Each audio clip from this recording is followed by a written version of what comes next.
ছোট পর্দা থেকে সোজা বড় পর্দায়, তাও আবার দেশের বাইরে। টেলিভিশনের জনপ্রিয় অভিনেত্রী এবার বিদেশের জনপ্রিয় অভিনেতার বিপরীতে।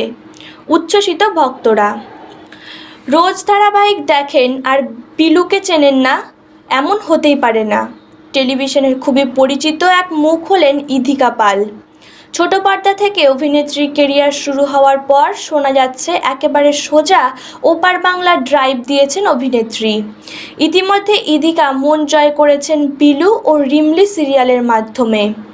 সাধারণত ছোট পর্দার অভিনেত্রীরা টেলিভিশনের কাজ করার পর টলিউডের নিজের জায়গা পাকা করতে চান, তবে ইধিকার ক্ষেত্রে হয়েছে উল্টোটা। আর টলিউডে আটকে নেই তিনি টলিউড ছেড়ে সোজা ঢালিউডে নিজের ডেবিট করতে চেয়েছেন। ইধিকার বিপরীতে দেখা যাবে বর্তমান সবচেয়ে চর্চিত বাংলাদেশের নায়ক শাকিব খানকে। প্রথমে এমনটাই শোনা যাচ্ছিল, মনে বিষয়টা ছিল জল্পনা মাত্র, আর এই নিয়ে জল্পনা চলছিল বহুদিন ধরেই, তবে সেভাবে সঠিক খবর জানা যাচ্ছিল না।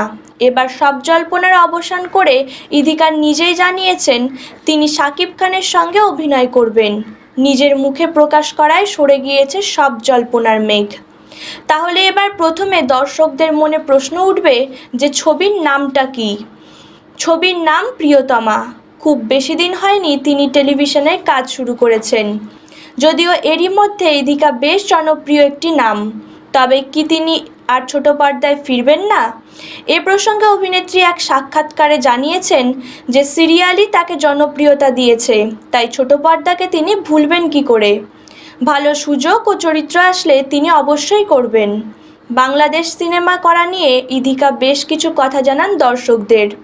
জানান যে শাকিবের টিম তার সঙ্গে যোগাযোগ করেছিলেন, সিনেমার গল্প শুনে তার ভালো লেগেছিল বলে তিনি হ্যাঁ করে দেন। তবে তিনি যে বাংলাদেশে ডেবিউ করেছেন এমনটা নয়, টলিউডেও কিছু কাজ তিনি করেছেন, তবে এই মুহূর্তে এটা নিয়ে তিনি কিছু বলবেন না বলে জানিয়েছেন। অপরদিকে হয়তো কম বেশি সকলেই জানেন যে বাংলাদেশের এই মুহূর্তে দাঁড়িয়ে সবচেয়ে বিতর্কিত নায়ক হলেন শাকিব খান। তাকে নিয়ে একাধিক বিতর্ক রয়েছে। কিছুদিন আগেই শাকিবের বিরুদ্ধে ওঠা ধর্ষণের অভিযোগে তোলপাড় হয়ে ওঠে বাংলাদেশের ফিল্ম ইন্ডাস্ট্রি, যা নিয়ে এখনও সরগরম। যদিও তার নিজের কাজে প্রভাব ফেলতে দেননি অভিনেতা। জানা গিয়েছে 11ই মে থেকে এই সিনেমার শুটিং শুরু হবে। 10ই মে বাংলাদেশে যাবেন ইধিকা। ভিডিওটি ভালো লাগলে লাইক, কমেন্ট, শেয়ার এবং সাবস্ক্রাইব করে দেবেন। ধন্যবাদ।